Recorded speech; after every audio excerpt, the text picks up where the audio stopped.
빰빰빰. 아! 안녕! 인사하셔 빨리. 안녕하세요. 안녕하세요. 네, 오늘 복술복술. 안녕하세요. 네, 오늘 복술복술 고조리서 개요 2탄 시작하려고 오늘도 저희 모였습니다. 오늘은 줌으로 김영우 씨도 함께하고 있어요. 이렇게 4명이서 오늘 함께 진행을 할 거고요. 제 인사차 한번 얘기해봤습니다. 영상을 찍기 시작하면서 그걸 물어보라고 그러더라고요. 영상을 왜 찍는가? 왜 찍는다? 우리 무엇을 목표로 하는가? 근데 뭐 늘 하는 얘기지만 저희는 아카이빙이 목적 아닌가요? 맞아요. 녹화 잘 해놨다가 공부한 거 복습하십시오. 지금 컨텐츠만큼 예능은 아닌 것 같아요. 예능은 그쵸, 그쵸. 아니고요. 네. 사실 제가 생각했을 때 이제 저는 우리가 가지고 있는 공부들을 같이 하면서 이런 생각을 같이 하는 사람들도 좀 우리 사이에 좀 모였으면 좋겠고 또 모르는 거 저희한테도 물어봐 주셔서 저희도 같이 공부했으면 좋겠고 그래서 사실 완전 초보들보다는 좀 술을 알고 좋아하시는 분들을 함께 이야기하고 싶어서 영상을 찍고 있는 거고요. 그렇죠? 멈추지 않고 하는 거에 의의를 두고 열심히 해보겠습니다. 자, 그래서 오늘 두 번째, 저번에 어디까지 했죠, 성준? 예, 저번에는 이제 간략하게 1400년대부터 1900년대까지 어떤 조리서들이 있었고 그 조리서들이 어떤 계기로 누군가로부터 어떤 이유로 만들어졌는지에 대해서 아주 간략하게만 얘기를 했어요. 그래서 그 거의 제목만 읽고 약간 이야기도 간단하게 진행했다면 이제는 조금 그 이 방대한 그래도 이 조리서 가운데에서 우리가 그래도 최근에 시중에서 접할 수 있는 그 고문원 복원된 이제 전통주다라고 했을 때 무슨 책에 이 술이 실려 있어요라고 얘기를 할 수 있을 만한 그런 이제 좀 대중적인 조리서들을 가지고 좀 얘기를 해보려고 해요. 그래서 이제 시대별로 제가 뭐 이걸 다 설명할 수는 없고 몇 가지 종류를 골라왔고 12개 정도 골랐어요, 책을.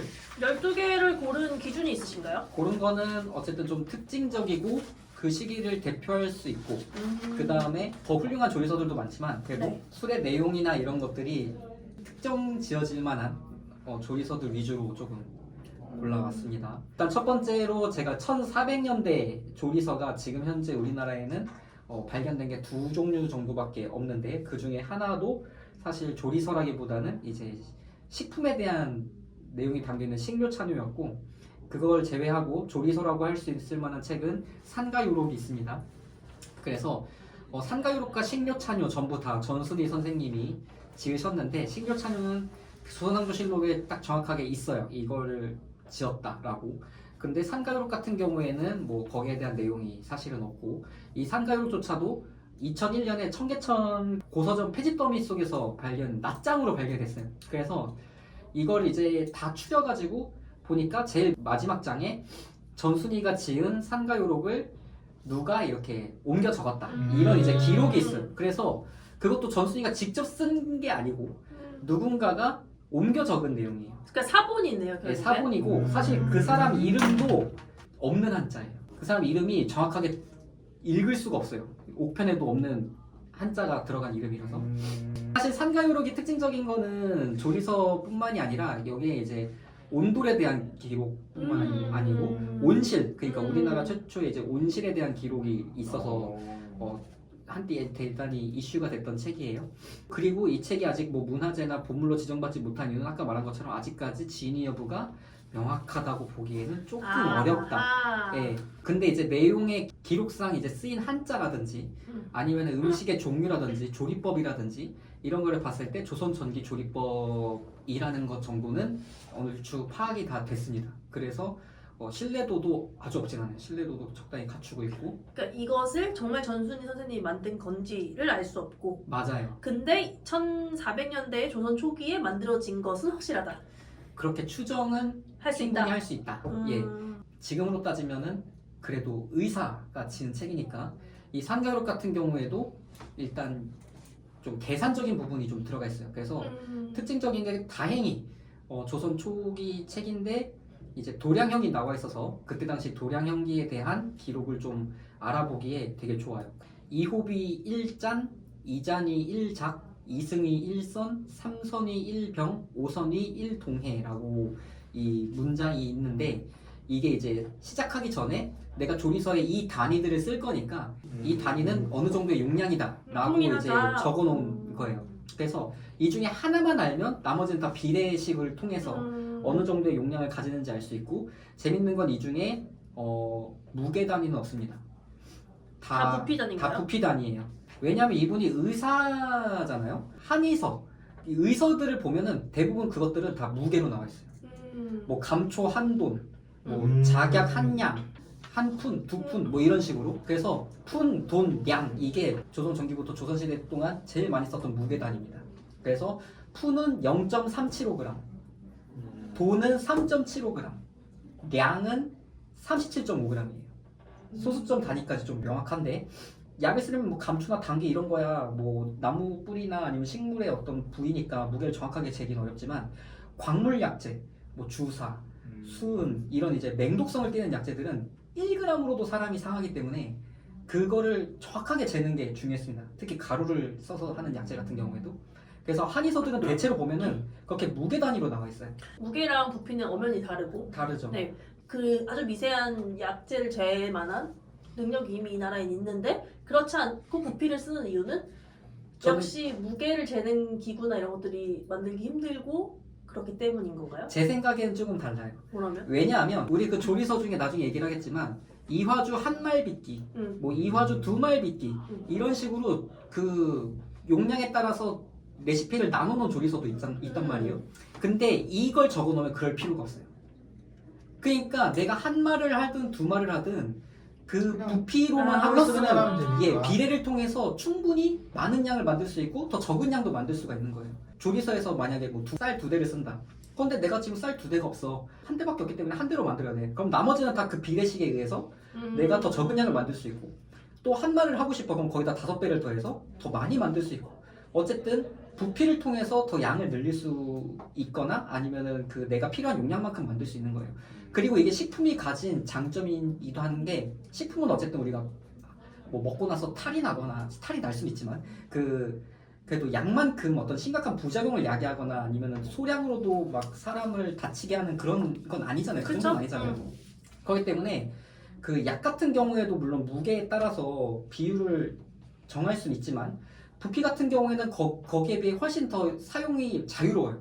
그러니까 그 덜거나 아니면은 늘리거나 하는 데 있어서 그러니까 일상적으로 약은 뭔가 이렇게 각 잡고 딱 이렇게 하는 느낌이라면 그냥 좀 누구나 쉽게 할 수 있다 이런 느낌으로 생각하는 게 편하겠네요. 맞아요.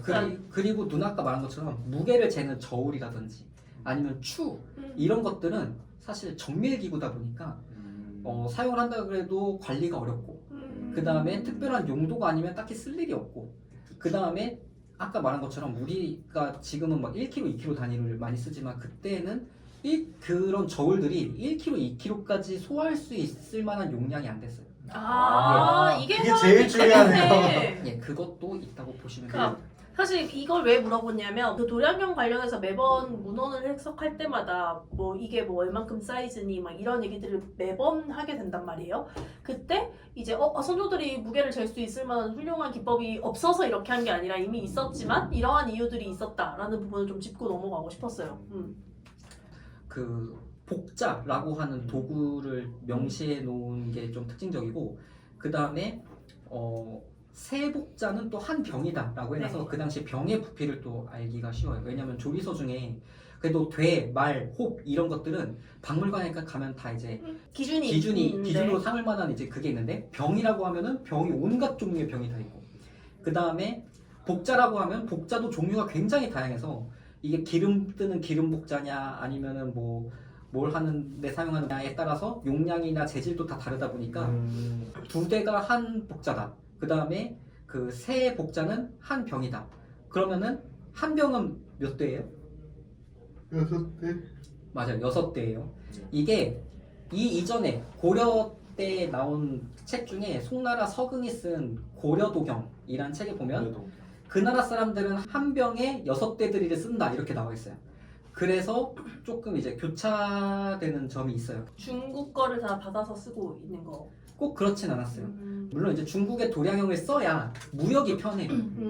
왜냐면 중국에서는 한 대 원하는데 우리만의 한 대를 정해서 주면은 우린 이거 한 대 아닌데? 라고 말하고 외교 문제가 번질 수 있어요. 그때 당시에는 도량형이 쉽게 말해 돈이었어요. 돈. 그러니까 통용이 돼야 되는 거였고 중국도 진시황이 그 중화를 통일하자마자 한 게 도량형의 통일 그 다음에 문자 통일 이런 거였거든요.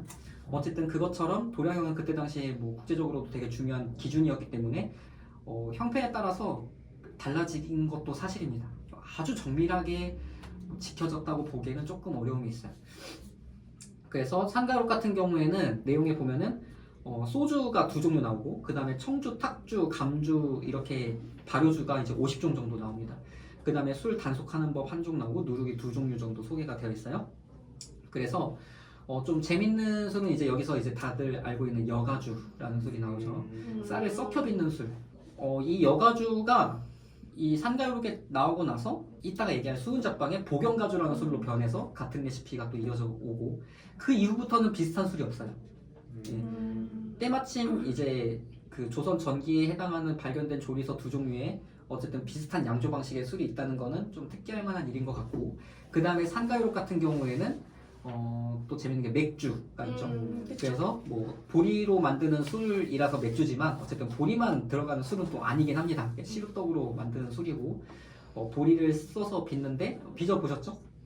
네. 맛이 어떻죠? 이게 생각보다 당화가 잘 안 되는 재질의 곡물이다 보니까 굉장히 셨어요. 근데 그게 좀 시간이 지나면서 고소한 느낌이 좀 나면서 좀 잡곡으로 술 빚었을 때 가지고 있는 풍부한 맛들이 살아나는 술이었습니다. 그래서 재밌는 게 보리로 만드는 술이 이 산가유록 외에 막 그 겉보리 소주나 아니면 보리 단술 이런 식으로 아예 증류를 해버리거나 아니면 술이 만들어지기 전에 단 상태에서 그냥 뽑아서 쓰는 형태의 그 주종이 이후로 많이 나오고 이런 이제 맞아요. 맥주라는 이양주 방식의 이런 양조법은 산가유록에만 지금은 있어요. 맥주 근데 이건 진짜 만들어 보고 싶다. 맥주 재밌을 것 같아. 최근에 그 이제 잡곡을 왜 안 쓰는 형태로 지금 됐을까라는 고민을 하긴 했었거든요. 토종쌀 술 마시면서 이제 더더욱 많이 생각하긴 했는데 오히려 저는 풍부해진 환경일수록 그런 요소를 더 잘 쓸 수 있지 않나라고 생각을 해서 맥주 만들어 봅시다. 그냥 생각했을 땐 잡곡이 당화나 이런 것이 힘들어서 잘 안 쓰는 것이야 라고 생각했으면 글루카밀라서 그럼, 더 때려 넣고 그런 술 있을 것 같아. 근데 그렇게 아니 만들면 그러니까 이거를 이렇게 두 종류를 만들어 와서 뭐 순수 이걸 해보고 그 다음에 이제 효소제를 좀 사용을 해보면 그 사이에서도 무슨 어떤 인사이트들이 있을 수 있잖아요.